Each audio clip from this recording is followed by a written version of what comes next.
Chapter 27, A Demon with Free Samples. Sadie. Me? I slept like the dead, which I hoped wasn't a sign of things to come. I could tell Carter's soul had wandered through some frightening places, but he wouldn't talk about them. Did you see Zia? I asked. He looked so rattled I thought his face would fall off. Knew it, I said. We followed Bast up to the wheelhouse where Blood-Stained Blade was studying a map while Khufu babooned the wheel. The baboon is driving, I noted. Should I be worried? Quiet, please, Lady Kane. Blood-Stained Blade ran his fingers over a long stretch of papyrus map. This is delicate work. 2 degrees to starboard, Khufu. Arr, Khufu said. The sky was already dark, but as we chugged along, the stars disappeared. The river turned the color of blood. Darkness swallowed the horizon, and along the riverbanks, the lights of towns changed to flickering fires, then winked out completely. Now our only lights were the multicolored servants' fires and the glittering smoke that bloomed from the smokestacks, washing all of us in a weird metallic glow. Should be just ahead, the captain announced. In the dim light, the red-flecked axe blade looked scarier than ever. What's that map? I asked.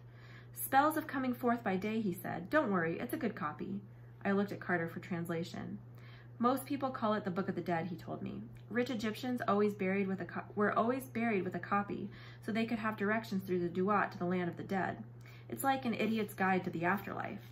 The captain hummed indignantly. I am no idiot, Lord Kane. No, I just meant, Carter's voice faltered. What is that? Ahead of us, crags of rock jutted from the river like fangs, turning the water into a boiling mass of rapids. The first cataract, Blood-Stained Blade announced. Hold on.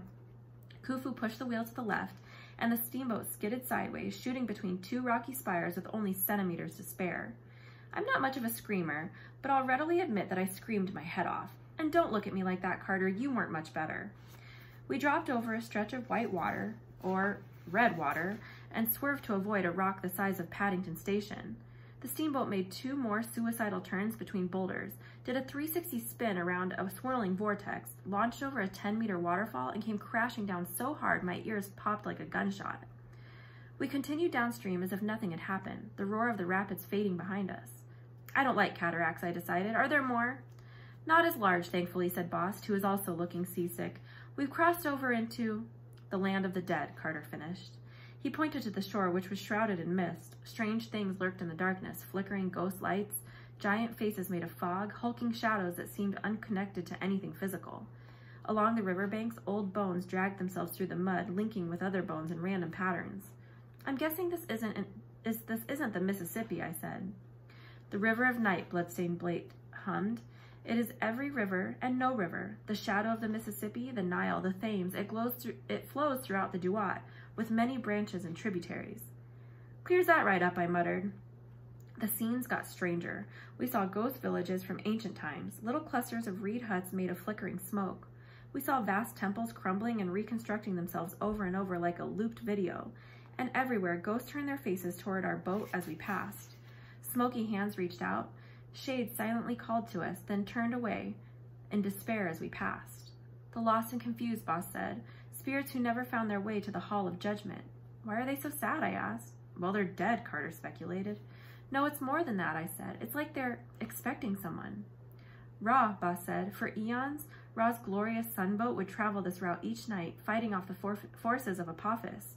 She looked around nervously as if remembering old ambushes. It was dangerous, every night a fight for existence. But as he passed, Ra would bring sunlight and warmth to the Duat, and these lost spirits would rejoice, remembering the world of the living.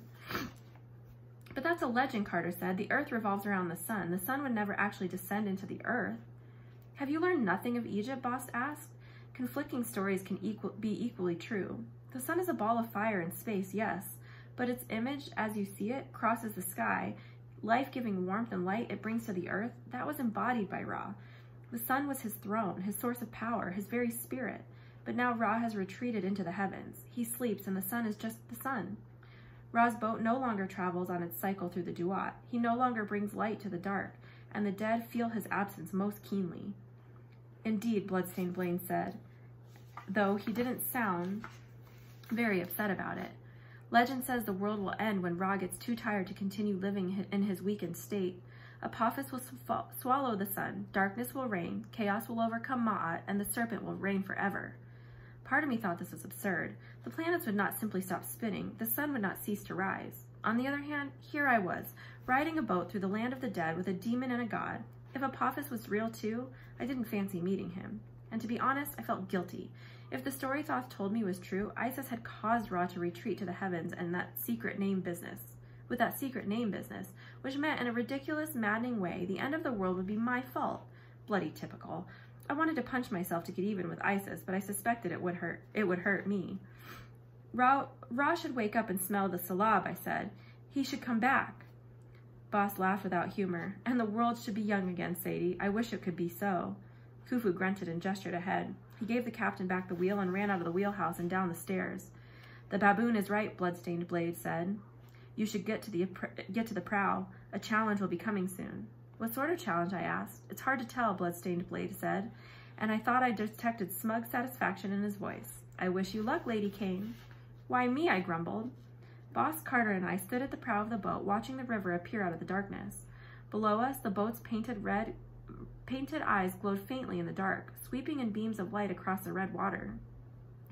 Khufu had climbed to the top of the gangplank, which stood straight up when retracted, and cupped his hands over his eyes like a sailor in a crow's nest. But all that vigilance didn't do much good. With the dark and the mist, our visibility was nil. Massive rocks, broken pillars, and crumbling statues of pharaohs loomed out of nowhere, and Bloodstained Blade yanked the wheel to avoid them, forcing us to grab hold of the rails. Occasionally, we'd see long, slimy lines cut through the surface of the water like tentacles, or the backs of submerged creatures I really didn't want to know. Mortal souls are always challenged, Boss told me. You must prove your worth to enter the land of the dead. Like it's such a big treat? I'm not sure how long I stared into the darkness, but after a good while, a reddish smudge appeared in the distance, as if the sky were becoming lighter. Is that my imagination or our destination, Boss said. Strange, we really should have been challenged by now. The boat shuddered and the water began to boil. A giant figure erupted from the water. I could see him only from the waist up, but he towered several meters over the boat. His body was humanoid, bare-chested and hairy with purplish skin. A rope belt was tied around his waist, festooned with leather pouches, severed demon heads, and other charming bits and bobs. His head was a strange combination of lion and human, with gold eyes and a black mane done in dreadlocks. His blood-splattered mouth was feline, with bristly whiskers and razor-sharp fangs. He roared, scaring Khufu right off the gangplank. The poor baboon did a flying leap into Carter's arms, which knocked them both to the deck. You had to say something, I told Boss weakly. This is a relative of yours, I hope? Boss shook her head. I cannot help you with this, Sadie. You are the mortals. You must deal with the challenge. Oh, thanks for that. I am Shezmu, the bloody lion man said. I wanted to say, yes, you certainly are, but I decided to keep my mouth shut. He turned his golden eyes on Carter and tilted his head. His nostrils quavered. I smell the blood of pharaohs. A tasty treat? Or do you dare to name me? Name you? Carter sputtered. What do you mean? Your secret name? The demon laughed. He grabbed a nearby spire of rock which crumpled like plaster in his fist. I looked desperately at Carter. You don't happen to have a secret name lying around, do you? It may be in the Book of the Dead, Carter said. I forgot to check. Well, I said. Keep him busy, Carter replied and scrambled off to the wheelhouse. Keep a demon busy, I thought. Right. Maybe he fancies a game of tiddlywinks. Do you give up? Shezmu bellowed. No, I yelled. No, we do not give up. We will name you. Gosh, you're quite well muscled, aren't you? Do you work out? I glanced at Boss, who nodded approval. Shezmu rumbled with pride and flexed his mighty arms. Never fails with men, does it? Even if they're 20 meters tall and lion-headed. I am Shezmu, he bellowed. Yes, you might have mentioned that already, I said. I'm wondering, what sort of titles have you earned over the years? Lord of this and that? I am Osiris's royal executioner, he yelled, smashing a fist into the water and rocking our boat. I am the Lord of blood and wine. Brilliant, I said, trying not to get sick. How are blood and wine connected exactly? Grr, he leaned forward and bared his fangs, which were not prettier up close. His mane was matted with nasty bits of dead fish and river moss. Lord Osiris lets me behead the wicked. I crush them in my wine press and make wine for the dead. I made a mental note never to drink the wine of the dead. You're doing well, Isis's voice gave me a start. She'd been quiet so long I'd almost forgotten her. Ask him about his other duties. And what are your other duties, oh powerful wine demon guy? I am Lord of, he flexed his muscles for maximum effect, perfume. He grinned at me, apparently waiting for terror to set in.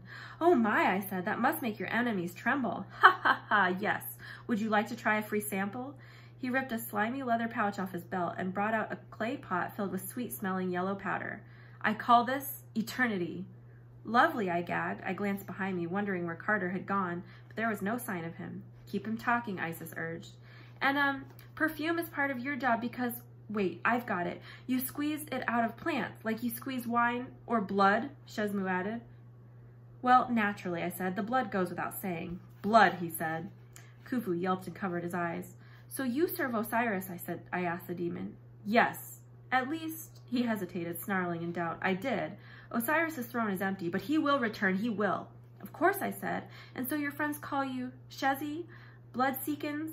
I have no friends, but if I did, they would call me Slaughterer of Souls, Fierce of Face. But I don't have any friends, so my name is not in danger. Ha ha ha. I looked at Boss, wondering if I'd just gotten as lucky as I thought. Boss beamed at me. Carter came stumbling down the stairs, holding the Book of the Dead. I've got it, somewhere here. Can't read this part, but name me or be eaten, Shezmu bellowed. I name you, I shouted back. Shezmu, Slaughterer of Souls, Fierce of Face. Gah, he writhed in pain. How do they always know? Let us pass, I commanded. Oh, and one more thing. My brother wants a free sample. I had just enough time to step away, and Carter had just enough time to look confused before the demon blew yellow dust all over him. Then Shezmu sank under the waves. What a nice fellow, I said. Pah! Carter spit perfume. He looked like a piece of breaded fish. What was that for? You smell lovely, I assured him. What's next, then? I was feeling very pleased with myself until our boat rounded a bend of the river. Suddenly, the reddish glow on the horizon became a blaze of light. Up in the wheelhouse, the captain rang the alarm bell. Ahead of us, the river was on fire, rushing through a steaming stretch of rapids toward what looked like a bubbling volcanic crater. The Lake of Fire, Boss said. This is where it gets interesting.